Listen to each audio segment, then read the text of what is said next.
کا شرف حاصل کرنا تھا، اس وقت تک ہم نے اپنے آپ کو کیفیت ہی ضائع کر دی، اور نتیجہ تھا ہماری جولی تو بظاہر ہم بھر رہے تھے، لیکن اس میں چھید اتنے ہو گئے کہ وہ سارا جو کچھ اس میں ڈالا تھا وہ نیچے سے نکل گیا۔ یہ وہ اہم پہلو ہے جس کے حوالے سے بڑی توجہ کی ضرورت ہے، بڑی توجہ کی ضرورت ہے۔ اسی طرح چھوٹی چھوٹی چیزیں، میں امام غزالی کا میں نے حوالہ دیا تو انہی کے حوالے سے میں پڑھ رہا تھا، کہنے لگے کہ جب تک بندے کا روزہ اس کے پورے جسم کے اعضاء پر حاوی نہ ہو جائے، اس وقت تک اس روزے کیا کہ ثمرات کو سمیٹ نہیں پاتا۔ اب وہ ثمرات کیا ہیں؟ ایک آدمی نے روزہ رکھا ہوا ہے، وہ عام حالات میں اس سے پہلے پوزیشن یہ تھی کہ اس چلتے پھرتے اس کو اپنی نگاہ کا کوئی اتنا احساس نہیں تھا، لیکن جب روزہ اس نے رکھا ہے تو پھر اس کی نگاہ فوراً نیچے ہو جاتی ہے جب یہ اللہ کی ممنوعات کو دیکھنے کا اتفاق ہوتا ہے۔ جہاں کہیں کوئی چیز نظر آئی ہے اس نے ذہن میں فوراً آئی کہ یہ چیز مجھے نہیں دیکھنی چاہیے، اس کی نگاہ نیچے ہو گئی۔ اب یہ نگاہ کا نیچا ہونا اس کے عمل کی قبولیت کی دلیل ہے، لیکن نگاہ کا نیچا نہ ہونا، جس کو اللہ کے رسول صلی اللہ علیہ وسلم نے فرمایا کہ یہ تمہاری نگاہ جو ہے یہ شیطان کے زہر آلود تیروں میں سے ایک تیر ہے، زہر آلود تیر، ایک ہے تیر بھی زخم کرتا ہے، زہر آلود تیر، زہر میں بجھا کر تیر اگر مارا جائے تو پھر آپ جانتے ہیں کہ اس کا زخم الگ ہے اور زخم کے اندر زہر کا پھیلنا الگ ہے، اور اس کے نتائج کیا ہوں گے۔ میرے پیارے بھائیوں، یہ پہلو اس حوالے سے انتہائی اہم ہے کہ امام صاحب نے جو فرمایا کہ نگاہ کی کیفیت، پھر اسی طرح جس طرح میں ذکر کر رہا تھا زبان کی کیفیت ہے۔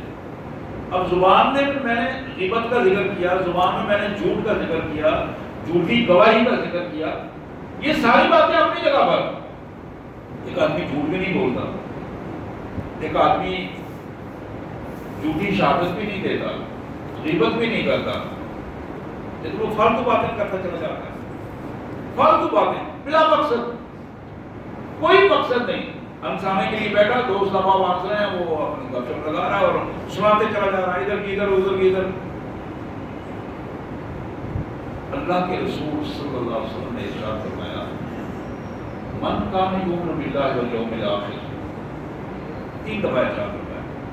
جو شخص اللہ پر ایمان رکھتا ہے اور اللہ کے سامنے آخرت میں جواب دہی کا احساس ہے اسے،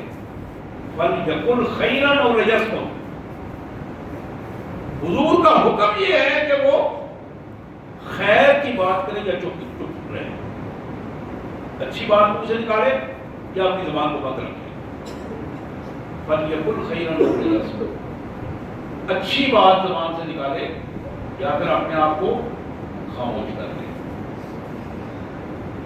اب یہ زبان کی کیفیت، یعنی ایک پہلو ہے غلط رویوں کے ساتھ، ایک آدمی گالاں گلوچ کرتا ہے، غیبت کرتا ہے، جھوٹ بولتا ہے، ایک آدمی میں وہ چیزیں نہیں ہیں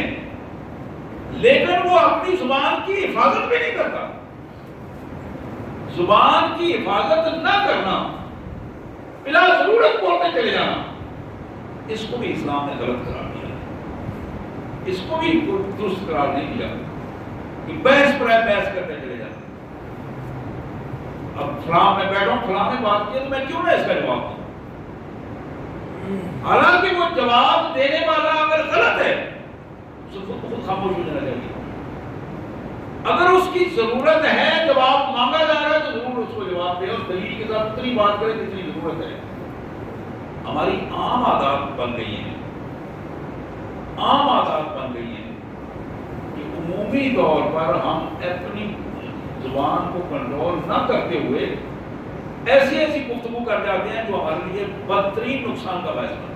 بدترین، ہماری ذاتی زندگی کو تباہ کر دیتی ہے۔ حدیث کے الفاظ ہیں من صمت نجا، جس شخص نے فالتو زبان چلانے سے پرہیز کر لی وہ بندہ بچ گیا۔ پھر نبی رحمت صلی اللہ علیہ وسلم کے حوالے سے یہ بات کہی گئی، بعض روایت کے مطابق کسی حدیث میں کہا گیا، بعد میں کہا گیا کہ نہیں کوئی قول ہے کسی دوسرے بات کا، من قدم سرہ بلغ مرادہ،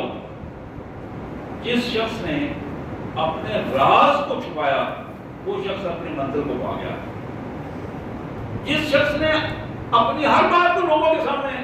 کھول کر رکھنا شروع کر دیا نتیجہ میں تباہ و برباد ہو گیا، وہ مقصد تک نہیں پہنچ پائے گا الا ماشاءاللہ۔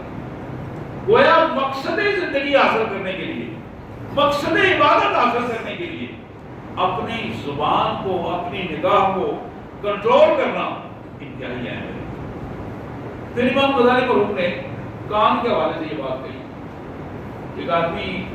نگاہ کو کنٹرول کر دیتا ہے، زبان کو کنٹرول کر دیتا ہے، لیکن کانوں کا کچا ہے، سننے کا کانوں کا مزہ ہے اس کا کہ کوئی نہ کوئی بات سنتا رہتا ہے۔